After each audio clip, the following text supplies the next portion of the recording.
President.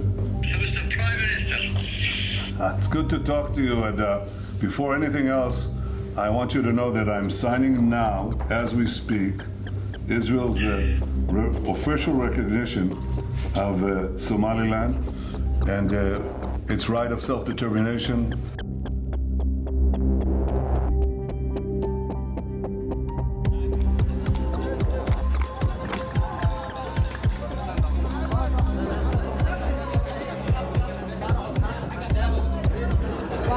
This is the first time I have participated in this kind of election.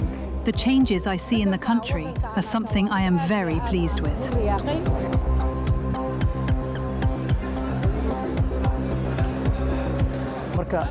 The biggest or most difficult step we are taking is to move away from that type of election.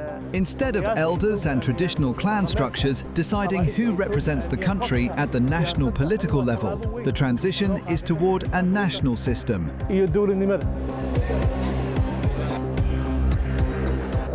I hope that Mogadishu, which we care about, will be peaceful. For the first time since the 1960s, Mogadishu witnessed one-person, one-vote election, significant step away from the long-standing indirect clan-based system that has been one of the key drivers of division and conflict. Hundreds lined up to vote as 10,000 security personnel were mobilized and the airport temporarily closed. Our A News filming crew witnessed this pivotal moment firsthand.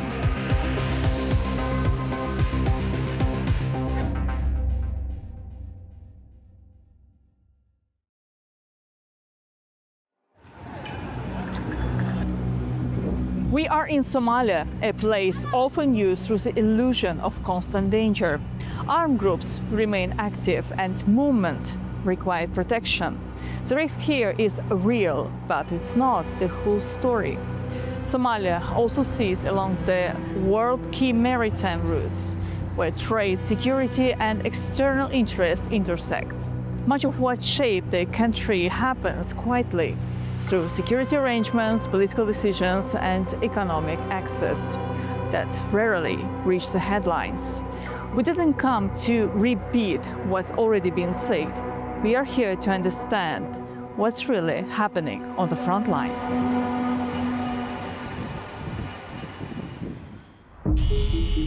Once divided between Britain in the north, Italy in the south, and France in the northwest, today's Djibouti, Somalia unified in 1960.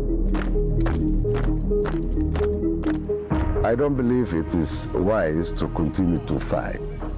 We have been living in a situation of tension for long years. Thousands or millions died for this. But the structural and political differences shaped during the colonial period never fully disappeared. After the collapse of central authority in 1991, the country fractured once again. State institutions disintegrated, and power shifted to clan-based militias, where control over territory and often governance itself came to be defined by force. There is no government in Somalia. Law and order have broken down. Anarchy prevails. Many people around the world know Somalia through the film Black Hawk Down, based on real events. In 1993, US forces deployed as part of a UN mission launched an operation in Mogadishu to capture a militia leader. 2 Black Hawk helicopters were shot down, triggering a fierce urban battle. 18 American soldiers were killed, and the events that followed led to the withdrawal of US forces from Somalia.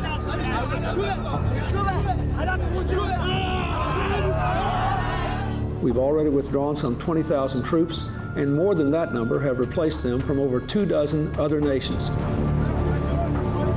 In the absence of effective state control, Somalia became one of the world's most notorious piracy hotspots. Pirates targeted major shipping routes, hijacking dozens of vessels and demanding multi-million-dollar ransoms, turning the country into a symbol of maritime insecurity. Meanwhile, groups like the Islamic Courts Union and later Al-Shabaab, linked to Al-Qaeda, expanded their influence and still control parts of the country, including key urban areas. Mr. President, we are now witnessing a worrying upsurge in Al-Shabaab attacks, particularly in Mogadishu, but also in several regions. The vicious Al-Shabaab attack on innocent civilians at the Elite Hotel on August 16th was one of an increasing number of recent attacks across Somalia.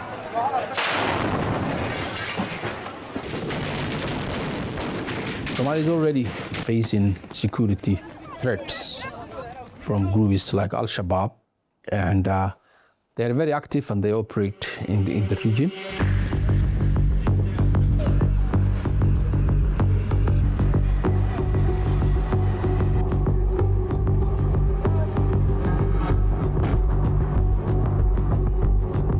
Here in Mogadishu, travel requires careful planning. Safety comes first, but security arrangements also helps us move faster through checkpoints and procedures. An armed vehicle and security convoy accompany us most of the time.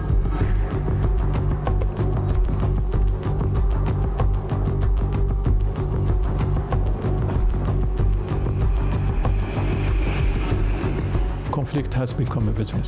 The Shabaab, many products in Kenya and Ethiopia are imported through Somalia, who is in a civil war. Al-Shabaab largely funds itself inside Somalia, collecting so-called taxes in areas it controls.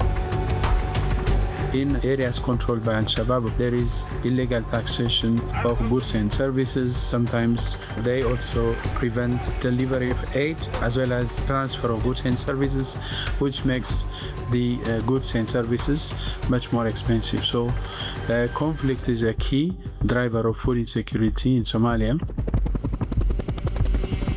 According to UN estimates, more than 6 million people in Somalia require urgent humanitarian assistance, while millions face acute hunger, and 3.4 million have been displaced, forced to flee their homes due to conflict, insecurity, and recurring drought. Somalia is the most severely drought-affected country in the Horn of Africa, with 4.3 million people impacted and more than 270,000 people newly displaced due to drought.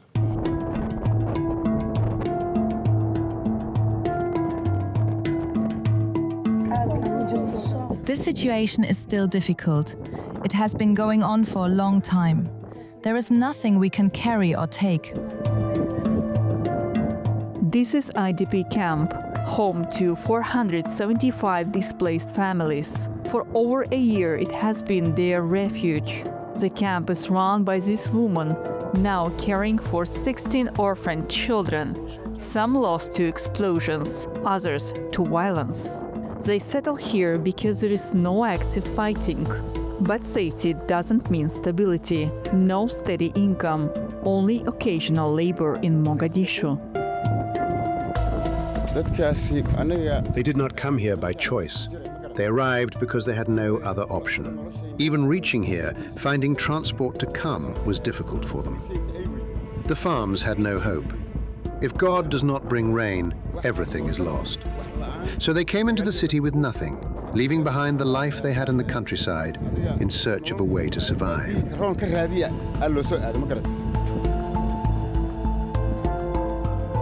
Today, that more than 2.6 million people in the country are expected to be extreme food insecurity. Poor rainfall, flooding, desert locusts are the main contributing factors. From July to December of last year, aid reached more than 1.8 million people per month on average in parts of Somalia.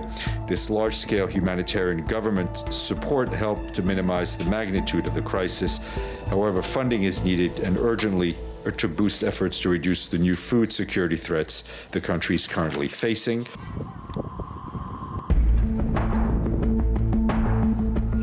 What is the key reason international organizations are not providing support to these IDPs? Primary reason is reduced availability of funding. for humanitarian response. Humanitarian response started declining drastically in early 2025 last year with the change of, with the funding, a major reduction by the US government, which is the main donor, and other donors have also scaled down. Somalia is not just another complex country in the headlines, but one of the most strategically overlooked locations. On the Horn of Africa, it sits at the crossroads of major maritime routes, with access to the Indian Ocean and the Gulf of Aden, near the Bab el-Mandeb choke point linking the Red Sea to the open ocean. With over 3,300 kilometers of coastline, its geography places it at the center of geopolitical calculations and growing global interest. I am delighted to announce that for the first time since 1991, the United States is recognizing the government of Somalia. In 2024, Somalia has also been elected as a non-permanent member of the United Nations Security Council for 2 years, a sign of growing international recognition and a broader role in global decision-making. We have received 179 votes and have been elected with an overwhelming majority of the members General of Assembly. Mr. President.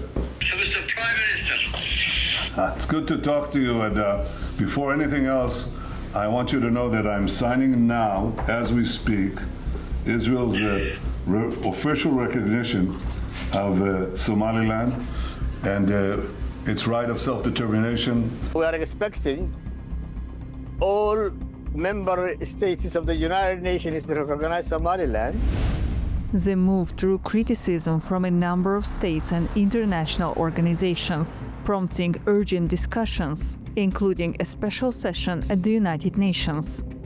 Hello, greetings from Mogadishu, Somalia. Global attention is focused on the Horn of Africa after Israel's decision on December 26 to recognize Somaliland.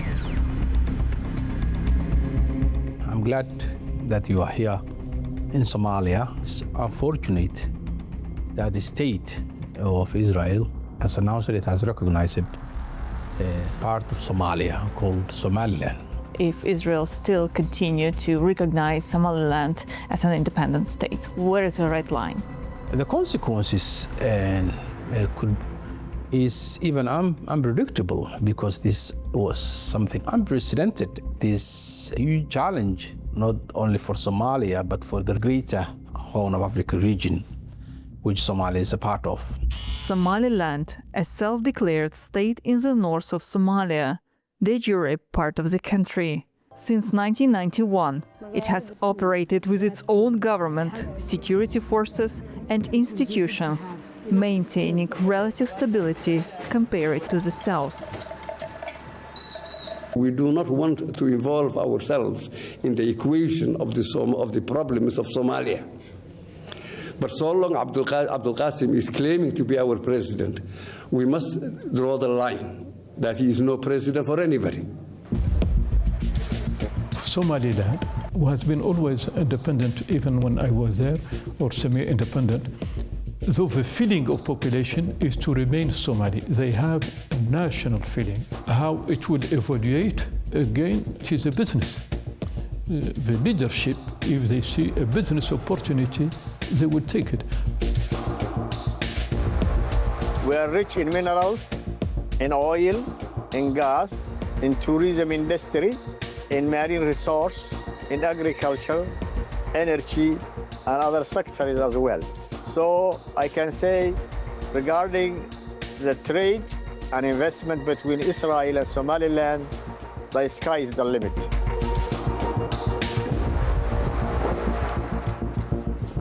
A water expert was already in Somaliland. He conducted a survey on the natural resources and means of delivery. Beyond economic ties in Mogadishu, officials there say the reasons behind Israel's move go further. They want to export the Palestinians from Gaza to any country that accepts. And I think one of the conditions, probably the recognition of Somaliland. I think there was a report that they secretly accepted 1.5 million Palestinians from Gaza to be deported and exported to Somaliland. We're not going to accept a single forced Palestinian to land, Somaliland, wherever it is. I don't believe the recognition, diplomatic recognition recently made, is accepted by the population. I have not been there recently, but even I don't think the leadership is doing it by conviction, but to play card vis-à-vis Mogadishu to strengthen their position. The next day after the announcement, our team witnessed unusual activity at Mogadishu airport. Planes were taking off and landing every 5 to 10 minutes. After some time, reports began to emerge that Somalia's president had flown to Turkey, its key strategic partner, where he delivered the country's official position. We strongly rejected Prime Minister Netanyahu's illegal aggression in recognizing part of Somalia's northern regions as an independent state. This aggression and the blatant meddling constitute a clear violation of the international law, the Charter of the United Nations, the Constitutive Act of the African Union, and all established diplomatic norms. Preserving Somalia's unity and territorial integrity under all circumstances is a priority issue for us. Israel's decision to recognize Somaliland is illegitimate and unacceptable.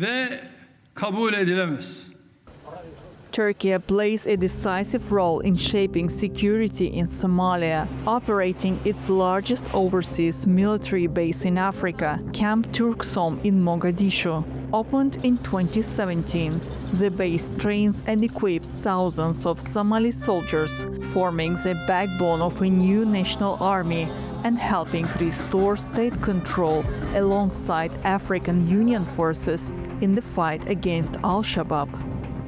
I think the move by Israel would help the terrorists because that will create the conditions necessary for them.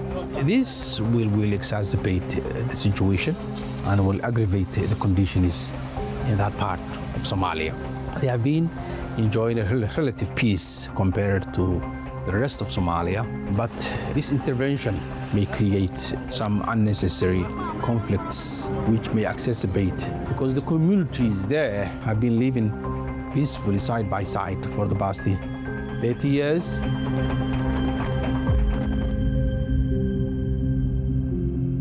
Since then, security has improved significantly, with Somali forces reclaiming areas from Al-Shabaab. Today, cooperation with Turkey is expanding beyond security into economic and energy sectors, including Somalia's first offshore oil drilling project, recently announced by the two countries.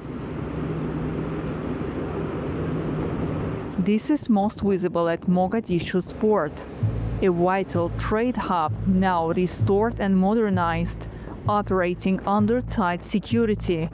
Established in 1977, the port remains one of Somalia's most important economic lifelines, a key source of revenue and a gateway for regional trade.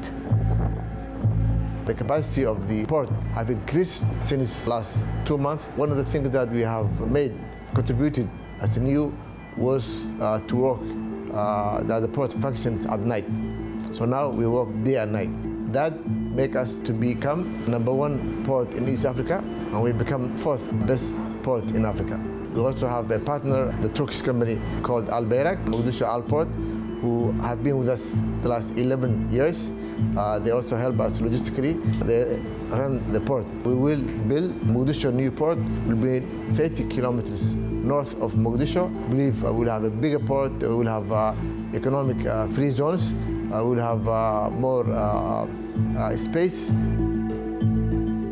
Beyond security, Turkey has also expanded its role in education in Mogadishu through the Turkish Maarif School. Education in Somalia has been improving. 2015, the government of Somalia had conducted the first national examination since the collapse of the government before. We are the only school in Mogadishu that has an international accreditation.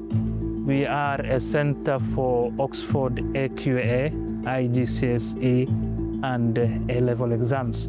And it is a big opportunity for the people of Somalia. Despite reforms and improved security in the capital, the legacy of nearly 35 years of civil war is still visible, felt in the streets of Mogadishu.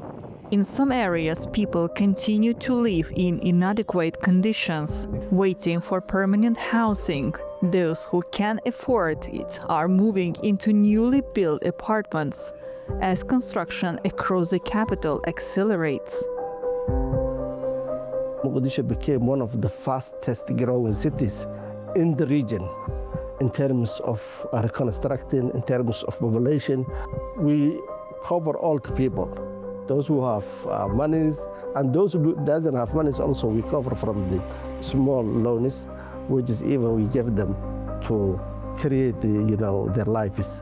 So we have over 20,000 microfinance beneficiaries across the country. And we are connected to the world electronically, and even to use a secure system, technology is the best thing to use. Long defined by Islamist militancy, famine, piracy, and decades of civil war, Somalia is now attempting a slow shift, rebuilding institutions, improving security, and reasserting state control despite ongoing challenges. A conflict will last. People make so much money on it. For instance, there are no custom laws if a conflict lasts. So you can import everything and re-export to neighboring countries. You don't pay taxes. And interference are motivated by money, because if you support people, it means you buy a weapon. You have free commission on each. The Somalia which you were hearing before, it's not anymore. Now there is a Somalia which is ready to join the international community, to use our own resources, to ready to welcome others to invest. That is the real Somalia. In terms of security, there were times in Mogadishu when we had to stay indoors. We would only go out for the morning prayers and to places of assistance. That change is what has led to us being able to take part in today's election and cast our votes. Our main hope is that these people will not continue to go through such difficult conditions. We do not want this situation to become permanent or for us to keep returning to the same hardships all the time. The hope is that support will help people rebuild their lives so that this place can become a stable and proper community again.